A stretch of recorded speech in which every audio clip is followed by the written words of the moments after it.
Hey, what's up everyone? Paul from Grindhouse Funhouse, and today I'm doing a different kind of review. It's not for a movie, but a 2-hour TV pilot, Half Nelson, that aired 35 years ago last month on NBC, and then went on to TV obscurity until now. It stars main man Joe Pesci, Fred Williamson, Victoria Jackson, and Dean Martin. This review came about because I'm a big Fred Williamson fan, and I'm in a Facebook group where we celebrate his greatness. And our fearless leader, shout out to Gina, posted a cast picture of Half Nelson, and I was like, what the hell is this? Fred Williamson did a TV show with Joe Pesci, and somehow Dean Martin was in there too. I had to look it up, and for the longest time, it seemed no one could find a complete episode of the series online until I knocked on the right door and managed to get hold of the TV pilot. And I obviously watched it and wanted to review it for you all. So, all right, let me tell you what it's about. Pesci stars as Rocky Nelson, a New York cop who makes a big drug bust and then sells his life story to Hollywood. He quits the force and goes to LA to try his luck as an actor. He gets to screen test to play the lead role in his own life story, but the director finds him too short to play himself. As he leaves the studio, a security guard who saw the whole thing offers Rocky a job with a private security firm called Beverly Hills Patrol, where he can put his police training to good use and protect Hollywood heavyweights who could then in turn give him the break he needs. The security firm is co-owned by Dean Martin, playing himself, who Rocky gets to live in his guest house. We also meet Chester Long, played by Fred Williamson, who plays Rocky's boss at the firm, Secretary Annie O'Hara, played by Victoria Jackson, and Hunk the dog. This dramedy, before they called it that, / Private Eye show, aired mid-season between March and May of 1985. It ran for 8 episodes, replacing the series V, which was down in the ratings dump by the end of its run. So Half Nelson was created by Glen A. Larson, who was behind such 80s hits as Magnum P.I, The Fall Guy, and Knight Rider. This was Joe Pesci's only TV series. Before that, he was mostly known for Raging Bull and Once Upon a Time in America. Fred Williamson was already a well-established movie star.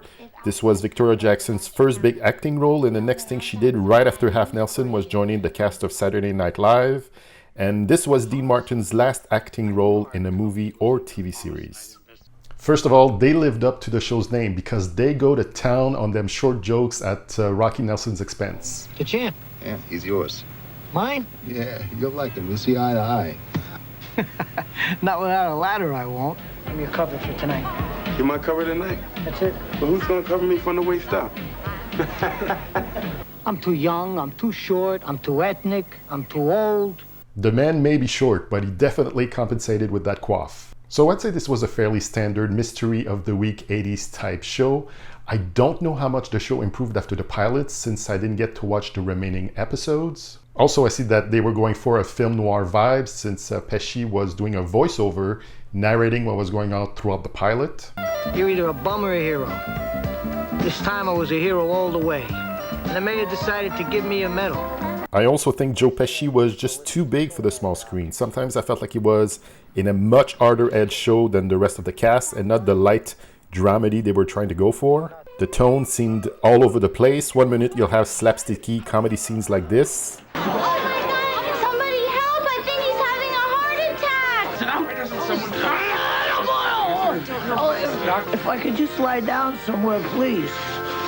Then there's some scenes, he's so intense, you'd think he was already auditioning for his Goodfellas role. I'm gonna tell you who I am, and I'll tell you what I want. If you want to tiptoe your way through this homicide investigation, it's your business, Mr. Marco. But I think I should tell you that it's the fastest way I know to get to the gas chamber. Now, you want to help me or what? I don't know nothing. You don't know nothing? No. At least give me the guest list. I don't know nothing. Get out of here. Thanks for dinner. If I ever get an Oscar, this is where I'm having to Get out of my... I got curious about Half Nelson, obviously because of Fred Williamson, and seeing him interact in the same TV universe with Joe Pesci and Dean Martin is pretty cool. Although in the pilot he doesn't get to do much, but only to get the story to move along for Joe. Don't get me wrong, the man still exudes cool, and he's still the Fred we all know and love, but I'm guessing he got more to do perhaps action-wise as this short series went along. In Half Nelson, I feel like we're witnessing Victoria Jackson perfecting her ditzy blonde roles she got to specialize in for the rest of her film career. What'd you do? Huh? What happened? I turned off the dogs. You turned them off. Yeah, they're on tape. Mr. Martin likes all kinds of gadgets like that. That's another reason he lets me live here for nothing. I'm good at fixing things. Come on. Oh, nice. And man, I would have loved to know the backstory on how they got Dean Martin to appear in this as himself. Maybe he owed Glen A. Larson, the show's creator, a favor. I mean, it was cool to see him in the twilight of his career, but I feel like it could have been any old actor from the golden age of Hollywood playing this role, and it wouldn't have made a difference. As for Tony the dog, who by the way was a female bull terrier named Honey Tree Evil Eye, what a stage name, who shows up halfway into the pilot, gets to be in the opening credits. That is so 80s. Higher plays than Dick Bupkus and Bubba Smith, who only showed up in episode 2 and onward to beef up the comedy, I'm sure. I bet that made them feel real good. I mean, clearly Honey Tree Evil Eye had a better agent. She went on to greater fame 2 years later when she became Spuds McKenzie, the spokes dog in Bud Light's commercials. Who knew Half Nelson was such a springboard for future talents? Alright, so the gist of this pilot episode is about fun night parties this guy runs in his mansion, a high-class brothel, if you will, for head of industries, people in the media or high-ranking government official, and he happens to tape all those private encounters. How naughty. That's when the guest stars of the week make their first appearance, Tony Curtis, Bernie Koppel, and Rod Taylor. One of those tapes goes missing. The woman who took it, she's in the stable, happens to be the girlfriend of one of Rocky's co-workers.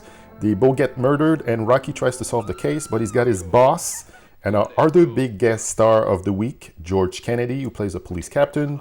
They are both on Rocky's back, asking him to let it go. The rest of the episode is all about where is the tape, who has the tape. It's a lot of people following other people in cars. Rocky uses the studio he works at as his own private warehouse to borrow clothing or cars from the lot. Then Rocky goes to Palm Springs to meet up an important character in the story in the form of Terry Kaiser. Before the reveal, there's a whole useless scene where Rocky gets a role in a war movie from one of the suspects, who's a movie director, and that's Bernie Koppel from that scene earlier when they all find out about the tape. He's legit trying to kill him on the field with all those rig explosions and bullets flying around, but that scene ends up going nowhere. And I just thought that was an odd sequence until right after that's done, we get to the big reveal that I was like, but the way he or she is dealt with at the end, I had a really good laugh about it. A few more things. The theme song, LA You Belong to Me, sung by Robert Jason and co-written by him and the show's music composer Stu Phillips, is heavily inspired, borderline copyright infringement by I Love LA from Randy Newman. I love LA. But damn it if it's not catchy as hell, and it's been stuck in my head since I first heard it.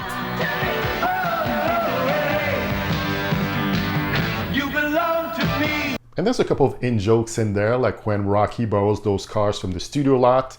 What a coincidence they happen to be Kit from Knight Rider and Tom Selleck's Ferrari from Magnum P.I. I mean, yeah. And then there's a scene where the director at Rocky's audition compares him to fellow Italian thespians. Would you excuse us, please, miss? Why should I? So I don't run you in for hooking without a golf club. My God, that voice.